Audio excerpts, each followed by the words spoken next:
விஜய் அவர்களுடைய ஈரோடு பொதுக்கூட்டத்தில் நாஞ்சில் சம்பத் அவர்கள் ஓரம் கட்டப்பட்டாரா? புரட்சி தலைவர் எம்ஜி ராமச்சந்திரனும் விஜய் அவர்களும் ஒன்றா? ஏற்கனவே நடத்தப்பட்ட கூட்டங்களுக்கும் இப்போது நடைபெற்ற இந்த கூட்டத்திற்கும் என்ன வித்தியாசம்? விஜய் அவர்களுடைய அரசியல் தெளிவு, அரசியல் நிலைப்பாடு மாறி இருக்கிறதா? அவர் என்ன பேசினாரு? அவர் பேசினதுல உண்மை இருக்கிறதா? இங்கே வந்து சேர்ந்த தொண்டர்கள், பொதுமக்கள், அவர்களுடைய பார்வை, அவர்களுடைய கேள்விகள் எல்லாம் என்னவாக இருந்து கொண்டிருக்கிறது? அந்த பார்வையில தான் இந்த காணொலியில நம்ம பேச போகிறோம். கரூர் சம்பவத்திற்கு பிறகு மிகப்பெரிய ஒரு பிரம்மாண்டமான பொதுக்கூட்டத்தை நடத்தி முடிச்சிருக்கிறாங்க. ஒரு ஒழுங்காக சிக்கல்கள் எதுவும் இல்லாம நடத்தப்பட்டது. ஏற்கனவே இடம் தேடும் போதே மரங்கள் இல்லாத, டிரான்ஸ்ஃபார்மர் இல்லாத, மின்கம்பங்கள் இல்லாத இடத்தை தான் பிடிச்சு தேர்வு பண்ணியிருக்காங்க. அதுலேயும் அந்த விளம்பர பலகைகள் மேலே முள்கம்பி வேலிகள்லாம் சுற்றப்பட்டது நம்ம அறிந்த விஷயம். இதையும் தாண்டி ஒரு கம்பத்தில் ஒரு தம்பி மேலே போய் ஏறி நின்று விஜய் அவர்களுக்கு டாட்டா காட்டிட்டு இருக்கான், பிளெயின் கிஸ்ஸு கொடுத்துட்டு இருக்கான். இந்த மாதிரி மனநிலையில் தொண்டர்கள் இன்னுமே இருந்து கொண்டிருக்கிறார்கள். நல்ல வேளை பில்டிங்கள் எல்லாம் சைடில் இல்லை, அதனால் பெரிய சிக்கல்கள், பிரச்சனைகள் இல்லாமல் இது தப்பிருச்சு. சரி, விஜய் அவர்கள்ட்ட என்ன மாதிரியான மாற்றங்களை நம்ம கண்டோம்? ஏற்கனவே 10 நிமிடம் 12 நிமிடம் அவர் பேசுவார். இந்த கூட்டத்தில் 30 நிமிடம் பேசியிருக்கிறார். ஏற்கனவே செங்கோட்டையன் அவர்கள் ஒரு அறிவுறுத்தலை விஜய் அவர்களுக்கு சொல்லி இருக்கிறார். ஏன்னா மக்கள் ரொம்ப எதிர்பார்த்து இருப்பாங்க, நீங்கள் 10 நிமிஷம் பேசிட்டீங்கன்னா அது எடுபடாது அப்படின்னு சொல்லியிருக்கிறாரு. அதை விஜய் அவர்கள் பேசும்போதே வெளிப்படையாக சொல்றாரு. 10 நிமிஷம் தான் பேசுறாரு, 12 நிமிஷம் தான் பேசுறாரு, எவ்வளோ பேசுனா உங்களுக்கு என்ன பிரச்சனை அப்படிங்கிறத விஜய் அவர்களே கேட்கிறார். கேட்டுட்டு அவரே 30 நிமிடம் பேசுறார். சரி, இந்த 30 நிமிடம் என்ன பேசினாரு? உண்மையிலே பிரயோஜனமான ஒரு அரசியல் தெளிவோட அவருடைய பேச்சு இருந்ததா அப்படின்னு கேட்டா, இந்த சினிமா எடுக்கிறவங்க எடுப்பாங்க பார்த்தீங்களா, நல்ல சினிமா எடுக்கணும்னு சொல்லி தான் முதல்ல நினச்சி கோடிக்கணக்கான ரூபாய் கொட்டி எடுப்பாங்க. கடைசியில் இவர்களுக்கும் பிடிக்காது, ரசிகர்களுக்கும் பிடிக்காது, அது ஒரு தினுசா வந்துடும் சினிமா. அப்படிப்பட்ட ஒரு தினுசாகத்தான் இந்த திரைப்படம், விஜய் அவர்களுடைய பேச்சு இருந்தது. ஏன்னா பல இடங்களில் நம்ம பார்க்கும்போது அது வெற்று கூச்சலாக மட்டும்தான் இருந்ததை நம்ம பார்க்க முடிந்தது. ஏன்னா இவரை சுற்றி ஒரு கூட்டம் இருக்குது, நாங்கள் அரசியல் தெரிஞ்சவங்க, அவருக்கு ஆலோசனை வழங்குகிறோம்னு சொல்லி 2ஆம் கட்ட தலைவர்கள்லாம் இருந்துட்டு இருக்கிறாங்க. வியூக வகுப்பாளர் ஜான் ஆரோக்கியசாமி இருக்கிறாரு, அவர் தான் இவருக்கு கதை வசனம் எல்லாம் எழுதி கொடுக்குறான்னு சொல்கிறாங்க. ஆனால் அதில் மிக தெளிவான விஷயங்கள் எதுவும் இல்லை. இன்னும் சொல்லப்போனால் மத்திய அரசாங்கத்தை குற்றம் சாட்டக்கூடிய விஷயங்களுக்கு இவர்கள் மாநில அரசாங்கத்தை, திமுகவை குற்றம் சாட்டுறாங்க. சரி, இதில் ஏற்கனவே அவர் சொன்ன, புதுச்சேரியில் பேசின, அதற்கு முன்னால் சென்னையிலேயே அந்த தனியார் கல்லூரி வளாகத்தில் பேசின ஒரு விஷயம், எல்லாருக்கும் பைக்கு, எல்லாருக்கும் காரு, அந்த அளவுக்கு பொருளாதாரத்தை நாங்கள் வசத்துவோம், எல்லாருக்கும் சொந்த வீடு இப்படின்னு எல்லாம் பேசினார்ல, இதற்கு எதிராக விமர்சனங்கள் எழுந்தது. அதை நியாயப்படுத்தக்கூடிய அளவில் அவர் மறுபடியும் பேசினார். இன்னும் கூடுதலாக இங்கே கல்வி நீங்கள் நல்ல நிலைமையில் இருக்குன்னு சொன்னீங்க, ஆனால் பள்ளிக்கூடங்கள் பல பூட்டப்பட்டு கொண்டே இருக்கிறது அப்படிங்கிற குற்றச்சாட்டுகளை வைக்கிறார். ஆனால் ஒரு தரவு வெளியாகி இருக்கு. அதில் பார்த்தீங்கன்னு சொன்னால் தமிழகம் 2025 ஒதுக்கி இருக்கக்கூடிய கல்விக்கான நிதி 55,261 கோடி ரூபாய். இதுவே ஒட்டுமொத்த இந்தியாவிற்கும் ஒதுக்கக்கூடிய தொகை. அதாவது தமிழகம் இவ்வளவு தொகையை தமிழக கல்வி வளர்ச்சிக்கு ஒதுக்கியிருக்கு. இந்திய அளவில் பார்த்தீங்கன்னு சொன்னால் 1,28,649 கோடி ரூபாய் தான் மத்திய அரசாங்கம் கல்விக்காக ஒதுக்கி இருக்கிறது. இதில் கிட்டத்தட்ட பாதி தொகையை தமிழக அரசு தமிழக மக்களுடைய கல்வி வளர்ச்சிக்காக ஒதுக்கியிருக்கு. அதில் பள்ளி கல்வித்துறைக்கு 46,767 கோடி ஒதுக்கப்பட்டிருக்கு. உயர்கல்விக்கு 5,494 கோடி, உள்கட்டமைப்புகள், அங்கே இருக்கக்கூடிய வளர்ச்சிகள், பில்டிங்குகள், கணினிமயமாக்குதல், இப்படிப்பட்ட பல்வேறு விஷயங்களுக்காக அவங்க வந்து ஒதுக்கி இருக்கிறாங்க. இப்படி தெளிவோட இவ்வளோ பட்ஜெட் ஒதுக்கி கல்விக்கு சிறந்த மாநிலமாக தமிழகம் வந்து திகழ்ந்து கொண்டிருக்கிறது. இன்னும் சொல்ல போனால் அந்த யூனிவர்சிட்டிகளுடைய ரேங்க், பல்கலைக்கழகங்களுடைய ரேங்குகளில் இந்தியாவில் இருக்கக்கூடிய 100 சிறந்த பல்கலைக்கழகங்களில் தமிழகம் 22 இடங்களை வந்து பிடிச்சிருக்கு. 22 பல்கலைக்கழகங்கள் தமிழகத்தில் நம்பர் 1ஆக இருக்கிற சிறந்த பல்கலைக்கழகங்களாக இந்தியாவில் இருந்து கொண்டிருக்கிறது. அப்போ எத்தனை 4ல் 1 மடங்கு கிட்டத்தட்ட இந்தியாவினுடைய சிறந்த பல்கலைக்கழகங்களாக தமிழகத்தில் தான் இருக்கு. இன்னும் வீடு கீடு இப்படி ஏகப்பட்ட விஷயங்கள் நமக்கு பேசலாம். சரி, அதை விடுவோம். இன்னொன்று, இந்தியாவிலேயே பாதுகாப்பான மாநிலம், பெண்களுக்கு வேலையை பார்க்கறதுக்கான பாதுகாப்பான மாநிலங்கள் அப்படிங்கிற ஒரு பட்டியல் வந்து வெளியாகியிருக்கு. அதில் 10 லட்சத்திற்கும் அதிகமான மக்கள் தொகை கொண்ட நகரங்களில் முதல் 10 இடங்கள், அந்த 10 இடங்களில் பெண்கள் பாதுகாப்பாக சுதந்திரமாக வேலை பார்க்கறது எங்கே அப்படின்னு பார்த்தீங்கன்னு சொன்னால் நம்பர் 1 இடத்தை பிடிச்சிருக்கிறது இந்தியாவிலேயே சென்னை. அது மாதிரி 10 லட்சத்திற்கும் குறைவாக மக்கள் தொகை கொண்ட நகரங்கள், அதில் 10 நகரங்களுடைய பட்டியல்.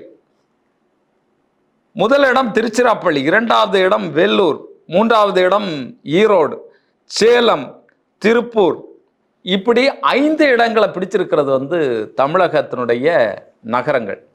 இப்படி பல்வேறு விஷயங்களில் குறியீடுகளில் தமிழகம்தான் முன்னணியில் இருந்து கொண்டிருக்கு. இன்னும் சொல்ல போனால் அந்த ஜிடிபி பட்டியல், பொருளாதாரம் தமிழகத்தில் எந்த அளவுக்கு இருக்கிறது இந்திய அளவில் அப்படின்னு பார்த்தீங்கன்னு சொன்னால் 11.19% அளவிற்கு வளர்ச்சி அடைந்த மாநிலமாக தமிழகம் வந்து இருக்குது. இந்தியாவிலே தமிழகம் தான் நம்பர் 1 அப்படிங்கிறத நம்ம சொல்லலை, மத்திய அரசாங்கத்தினுடைய அமைப்பு சொல்லுது. இப்படி பல்வேறு நிலையில் தமிழகம் முன்னணியில் இருந்து கொண்டிருக்கிறது.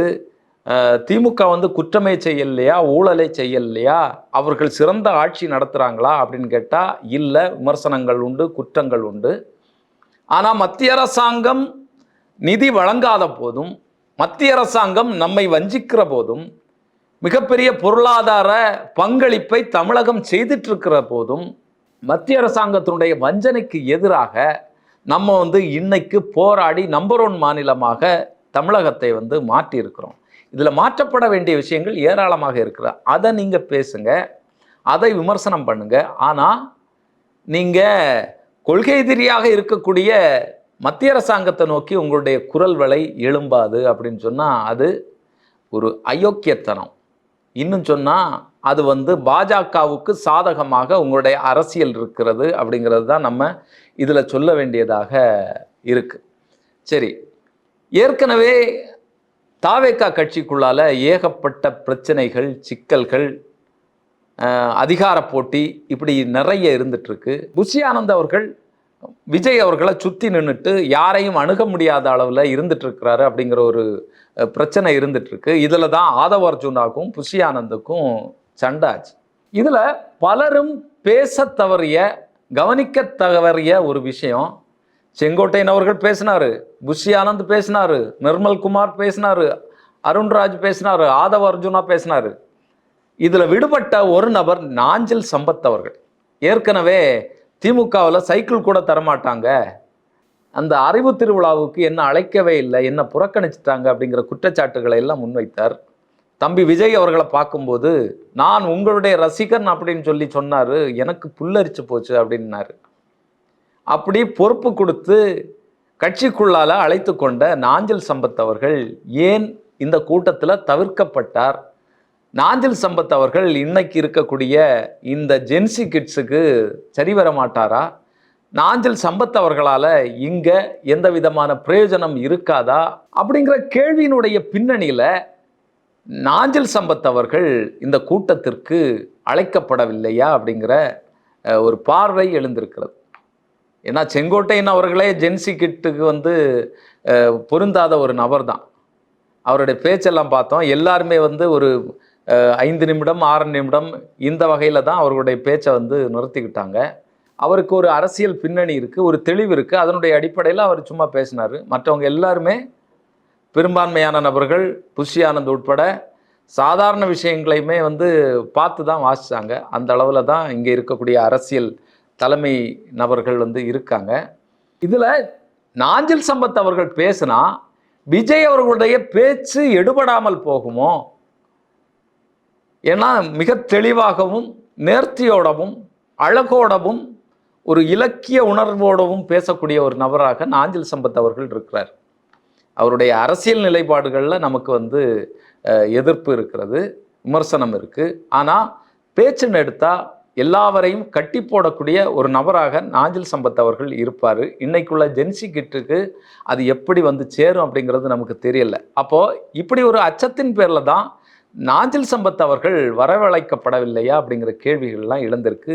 இன்னொன்று, எம்ஜிஆருக்கு தான் மிகப்பெரிய மக்கள் செல்வாக்கு இருந்ததை நான் பார்த்தேன். இப்போது இளைய தளபதி அவர்களுக்கு இந்த செல்வாக்கு இருக்கிறத நான் பார்க்குறேன் அப்படின்னு சொல்லி செங்கோட்டையன் அவர்கள் பேசுகிறார். ஓட்டு வாங்கிறதுக்காக அதை மக்களுடைய கவனத்தை விஜயின் பக்கம் செலுத்துறதுக்காக, இல்லைன்னா விஜயோட இருக்கக்கூடிய ஜென்சி கிட்ட கவர்றதுக்காக இப்படி ஒரு விஷயத்த செங்கோட்டையன் அவர்கள் பேசுகிறாரா என்னமோ நமக்கு தெரியல. ஏற்கனவே பத்திரிகையாளர்களை அடிக்கடி சந்திக்கும் போது அவர் சொல்லக்கூடிய ஒரு விஷயம், உங்கள் வீட்டில் இருக்கக்கூடிய சின்ன குழந்தைகள்கிட்ட கேளுங்க, மாணவர்கள்ட்ட கேளுங்க, அவர்கள் விஜயை பற்றி பேசுவாங்க, விஜய்க்கு ஓட்டு போடுறதை பற்றி சொல்லுவாங்க, இப்படிங்கிற விஷயங்கள் எல்லாம் பேசிட்டு இருக்கிறாங்க. இந்த கட்சியில் சேர்ந்த பிறகு செங்கோட்டையன் அவர்களும் அங்கே இருக்கக்கூடிய தொண்டர்கள் போல அந்த மனநிலையில் மாறிவிட்டாரா அப்படிங்கிற கேள்விகள்லாம் நமக்கு எழும்புது. இந்த கூட்டத்தில் வந்திருந்த பல்வேறு நபர்கள்ட்ட இந்த சேனல்காரங்கள்லாம் பேட்டி எடுக்கிறாங்க. பேட்டி எடுக்கும்போது அவங்க சொல்லக்கூடியது, ஒரு மாற்றம் வேணும்னா, மாற்றம் என்ன மாற்றம் கொண்டு வருவார்? இதுவரைக்கும் இல்லாத ஒரு மாற்றத்தை வந்து கொண்டு வருவார். இதுவரைக்கும் இங்கே இருக்கக்கூடிய அரசியல் கட்சிகள் செய்யாத ஒரு விஷயத்தை செய்வார். என்ன விஷயம் சொல்லுங்க அப்படின்னு கேட்டால் தெரியாது. அது மாதிரி ஒருத்தர் பேசுகிறாரு, ஒரு 50 வயதிற்கு மேலே இருக்கும் அவருக்கு. அவர் என்ன சொல்கிறாரு, செங்கோட்டையன் அவர்கள் எம்ஜிஆர் அவர்களை முதல்வராக்கினார், அது மாதிரி பலரையும் முதல்வராக தமிழகத்தில் ஆக்கின ஒரு நபர். இப்போ புரட்சி தளபதி விஜய் அவர்களை முதல்வராக்குறதுக்காக அவர் களத்தில் வந்திருக்கிறார் திட்டமிட்டு. நிச்சயமாக 2026 விஜய் அவர்கள் முதல்வராவது உறுதி. இப்படி தான் விஜய் அவர்களுடைய தொண்டர்கள் இருக்கிறாங்க, அந்த கட்சியில் இருக்கக்கூடிய நபர்கள் இருக்கிறாங்க. ஏன் விஜய் அவர்கள் ஆட்சிக்கு வரணும் அப்படின்னு கேட்டால், பெண்களுக்கு பாதுகாப்பு இல்லை, அது நம்ம ஏற்கனவே சொல்லிட்டோம். அவர் வந்தால் நல்லா இருக்கும்னா, எப்படி நல்லா இருக்கும் அது தெரியாது. இதுவரைக்கும் செய்யாத ஒரு விஷயத்தை செய்வார். என்ன விஷயத்தை செய்வார்? ஏற்கனவே ஒரு சம்பவம் நடந்து முடிஞ்சாச்சு கரூரில். இப்போ இந்த மாதிரியான கேள்விகள் தான் நமக்கு எழும்புது. இங்கே வரக்கூடிய மக்களும் வந்து அரசியல் தெளிவில்லாமல், அரசியல் புரிதல் இல்லாமல், விஜய் அவர்களை பார்க்கணும் அப்படிங்கிற நோக்கத்துக்காக மட்டும் வந்து போகக்கூடிய நபர்களாக இருக்காங்க. நிச்சயமாக ஓட்டு கிடைக்குமா அப்படின்னு சொன்னால் ஓட்டு கிடைக்கும். ஓட்டு கிடைக்காம எல்லாம் இருக்காது. விஜய் அவர்களுக்கு நினைக்கிற மாதிரியான ஓட்டு கிடைக்குமா அப்படிங்கிறது தான் மிகப்பெரிய கேள்வி. இந்த கூட்டத்திலே குழந்தை குட்டியோடு வந்து சேர்ந்த ஆட்கள்லாம் இருக்கிறாங்க. காவல்துறையினர் ஸ்ட்ரிக்டாக வந்து அவர்களை எல்லாம் திருப்பி அனுப்புனதை நம்ம பார்த்துட்டு இருந்தோம். ஆக இப்படித்தான் விஜய் அவர்களுடைய அரசியல் செயல்பாடுகள் நடைபெற்று கொண்டிருக்கிறது. அவர் கொஞ்சம் கூட முன்னேறல. 30 நிமிடமும் பிதற்றலாகத்தான் இருந்தது. இன்னும் சொல்ல போனால், எதிர்க்க வேண்டிய மத்திய அரசாங்கத்தை அவர் கொஞ்சம் எதிர்க்கலை. அவருடைய எதிர்ப்பு முழுக்க திமுகவை சார்ந்தே இருக்கிறது. கண்ணுக்கெட்டுன தூரம் எதிரியாக இருக்கிறது திமுக தான். அதனால திமுகவை நாங்கள் எதிர்ப்போம் அப்படின்னு சொல்கிறாரு. இன்னொரு பக்கம் எம்ஜிஆருக்கு மாற்று நான் தான் அப்படின்னு சொல்லிட்டு அதிமுகவினுடைய ஓட்டுக்களை தன்னுடைய பக்கம் திருப்பக்கூடிய வேலையை அவர் செய்கிறார். களத்தில் இல்லாத நபர்களை நான் ஏன் எதிர்க்கணும் அப்படிங்கிற பார்வையை அவர் முன்வைக்கிறார். களத்தில் இல்லாத நபர்கள் யார்? அதிமுகவா? தமிழகத்தினுடைய எதிர்கட்சியாக இருக்கக்கூடிய ஒரு கட்சி. இன்னைக்கு அதில் நிறைய குழப்பங்கள், சிக்கல்கள் இருக்குது. ஆனால் இதற்கெல்லாம் பதில் 2026 தமிழக தேர்தல் தான் சொல்லும். என்ன நடக்க போகிறது பார்ப்போம். வரக்கூடிய நாட்களில் விஜய் அவர்களுடைய அரசியலில் ஏதாவது முன்னேற்றம் இம்மியளவேனும் ஏற்படுகிறதா அப்படிங்கிறதெல்லாம் நம்ம பொறுத்திருந்து தான் பார்க்க வேண்டியது இருக்குது. இன்னொரு காணொலி சந்திக்கும் வரை நன்றி, வணக்கம்.